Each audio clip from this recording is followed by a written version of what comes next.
In today's video, I'm going to teach you how to use the brush tool and dial in the perfect settings for clean, confident strokes. We'll start by selecting the brush tool from the toolbar. You'll usually find it represented by a small paintbrush icon. Once it's active, your cursor should change to reflect the brush tip, which is a quick visual cue that you're ready to paint. Next, shift your attention to the tool options bar at the top of your workspace.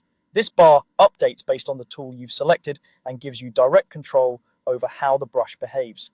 Think of it as the control center for your strokes. Now let's fine-tune the essentials. Adjust the brush size to set how thick or thin your strokes appear. Larger sizes cover more area quickly, while smaller sizes are ideal for details and cleanup. Hardness controls the edge of the brush tip. A harder brush creates crisp, defined outlines. A softer brush gives you gentle, feathered edges that blend more easily. Opacity determines how transparent your paint is. Lower opacity builds up gradually with multiple passes, while higher opacity lays down solid color immediately.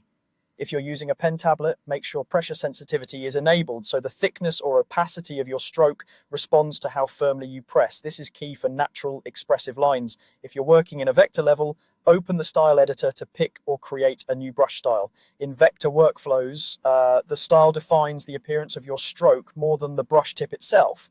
Here you can choose the color and adjust attributes like thickness or texture depending on what your software supports.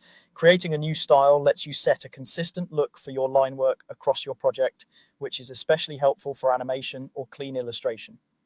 With the basics dialed in, test your strokes directly on the canvas. Make a few short lines, curves, and longer sweeps to see how the brush responds. Ask yourself whether the edges look too fuzzy or too sharp, whether the line weight is too heavy or too light, and whether the opacity feels right for the effect you want. If your lines look wobbly or too thick under light pressure, lower the size or increase hardness. If they look chalky or faint, raise the opacity. For vector styles, try a few strokes with different style settings and check how they scale and edit.